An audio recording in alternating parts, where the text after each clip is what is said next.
Ask Tom on Home Show. Todd from Lumberton, Mississippi has a question about, fan exemption. It's an exemption of your fan rules is what he's talking about, because he has high ceilings and ridge vents. And there's kind of a problem there, as you can imagine. Todd writes to us that the house had no soffit vents when I bought it, so I installed 20 of them and cleared obstructions. Roughly half of the ceiling space meets the roof, preventing ventilation. A third of the attic space is only accessible from a small gap in the rafters and does not reach the ridge vent. It gets over 130 degrees in my attic, he says, Tom, and in 15 years, the shingles are toast. Should I consider an attic fan to pull air from the soffit vented areas that cannot reach the ridge vent? Would that help? I don't think it's going to have anything to do with the shingles. I can't imagine, even at 130 degrees in the attic, where your shingles are becoming toast because of your attic.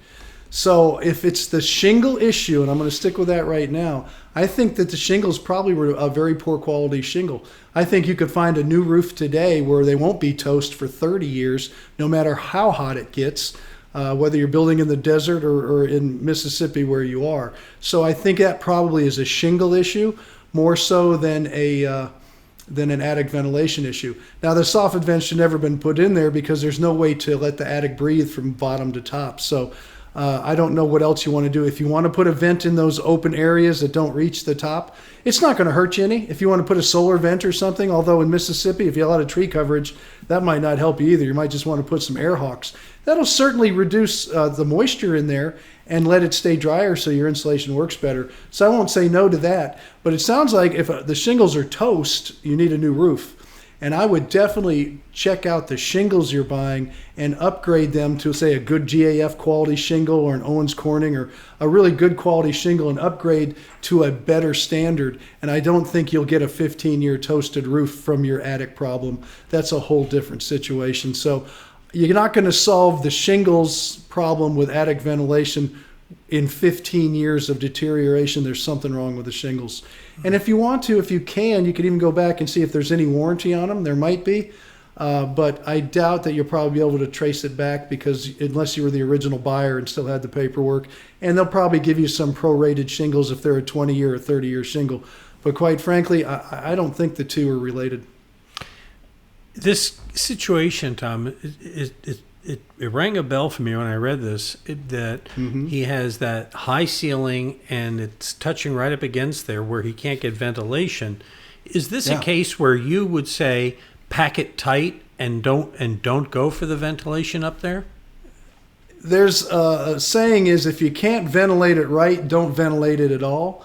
And it can do more harm than good, because if you open up the bottom, and Mississippi's probably very humid and wet like it is in Houston and Louisiana and whatnot, you're letting all that moisture in, it has nowhere to go.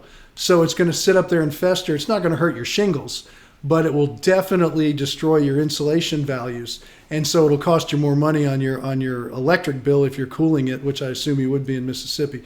So as far as that goes, it's either you tighten it up or you let it breathe right. Don't do it halfway, because it never works that way. We want to know what works?